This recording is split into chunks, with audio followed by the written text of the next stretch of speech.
¿Conoces esta melodía?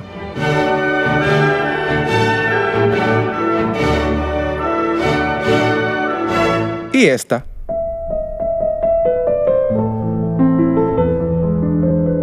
Seguro la has escuchado antes.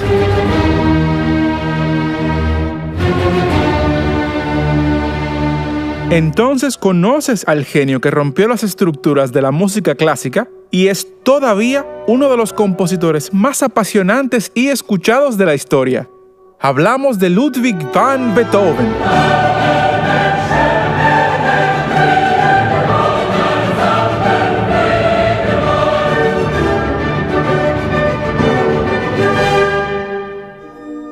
Beethoven nació el 16 de diciembre de 1770, dentro de una familia de músicos en Bonn, una importante ciudad en el oeste de Alemania.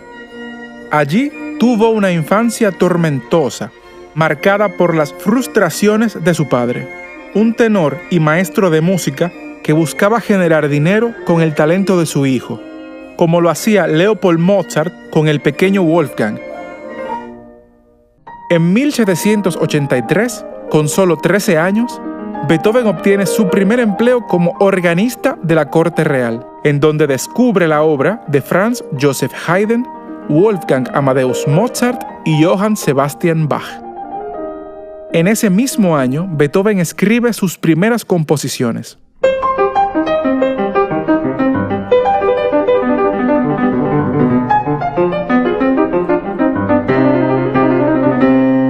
Para 1791, recomendado como pianista virtuoso, viaja a Viena, capital de Austria y entonces capital musical de Europa, para estudiar bajo la tutoría del compositor vivo más importante de la época, Joseph Haydn.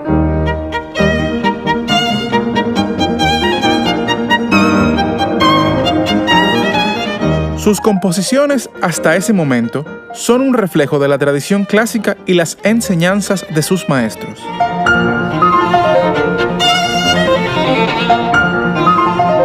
Pero la Revolución Francesa trae un torbellino de cambios sociales que enriquecen la personalidad musical de Beethoven y multiplican su popularidad.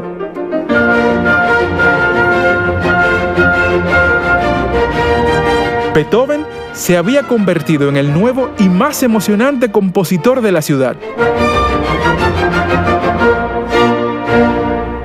Para 1798, Beethoven comienza a sufrir de tinnitus, un zumbido en los oídos que a veces precede o acompaña a la pérdida de audición.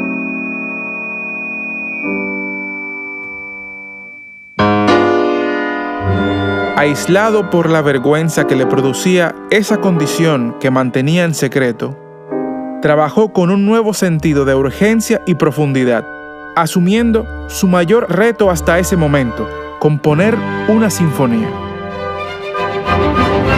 Aun cuando la obra señala marcadas influencias de Haydn y Mozart, los acordes disonantes con que se inicia y la rapidez y carácter del tercer movimiento revelan ya la presencia de un músico que se adelanta a su época. La tercera sinfonía fue inspirada por la admiración que Beethoven sentía hacia Napoleón Bonaparte y los principios de libertad, igualdad y fraternidad que sustentaba la Revolución Francesa. Esta sinfonía es la primera de estilo propio, sin ataduras a la tradición clásica y las influencias de sus maestros. Innovadora en tamaño y complejidad, Beethoven la titula Sinfonía Heroica.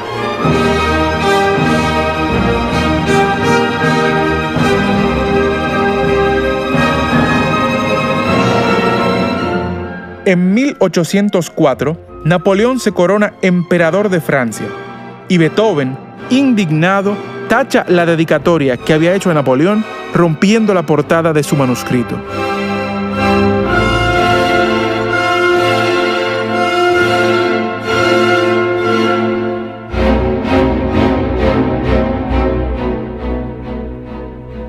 En 1805, los principios de libertad e igualdad todavía resuenan en Beethoven.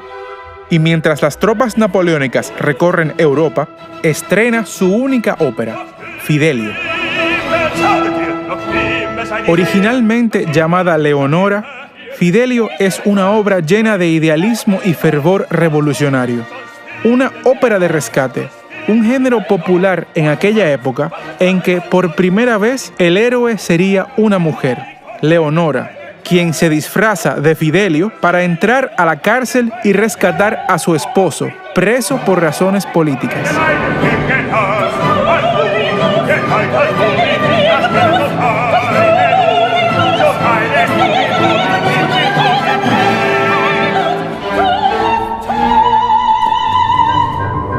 La realidad es que la llegada de las tropas napoleónicas a Viena provocan un fracaso de boletería en el estreno de su ópera.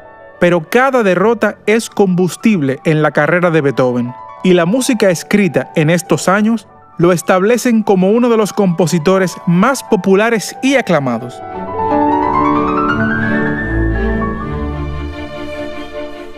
En 1808, a pesar de su creciente problema de audición, Beethoven compone, dirige e interpreta el que sería su concierto más notable. Un programa de casi 4 horas, dentro del cual estrena su cuarto concierto para piano, la Sinfonía Pastoral, la Fantasía Coral y su formidable Quinta Sinfonía. En esta última, Beethoven demuestra sus capacidades como compositor utilizando al máximo el motivo principal de 4 notas en todo el desarrollo de la obra.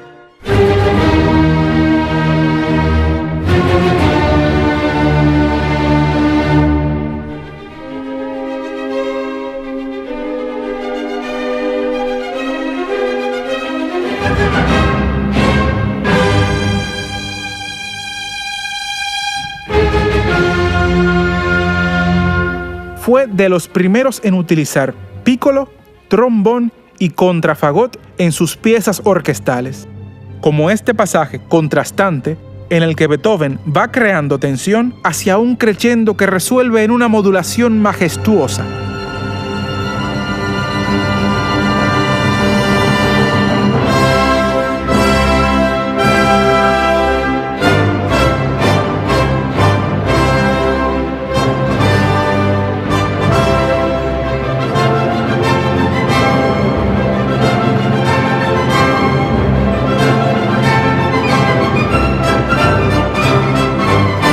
En 1811 estrena su trío del Archiduque para piano, violín y violonchelo.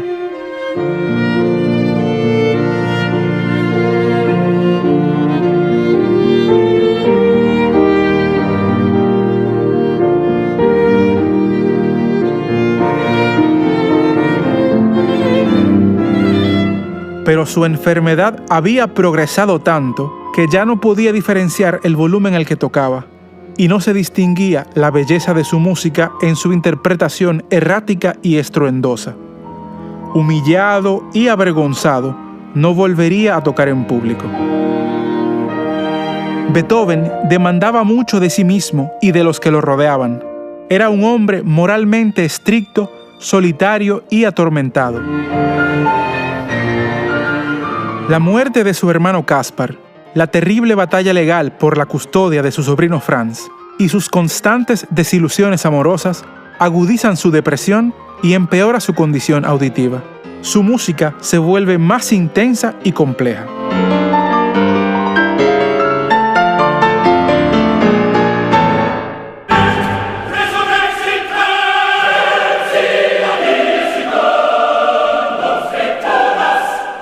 Entre 1819 y 1823, prácticamente sordo, Beethoven escribe una de las composiciones religiosas más importantes de la historia, su Missa Solemnis.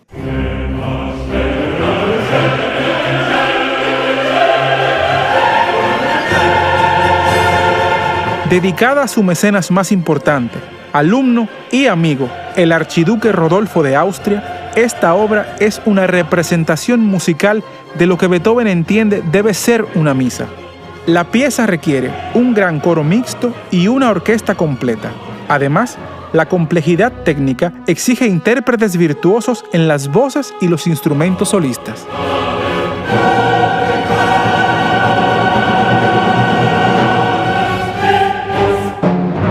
En 1824, después de 13 años de trabajo, Beethoven estrena su sinfonía más larga, compleja e innovadora.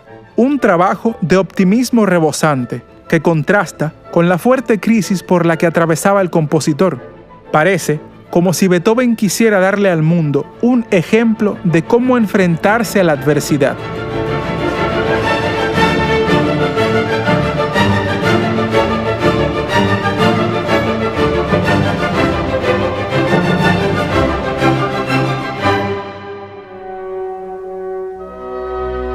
Ningún compositor había incluido la voz en una sinfonía, y hacerlo con el poema de Schiller, Oda a la Alegría, enviaba un mensaje importante de optimismo y fraternidad.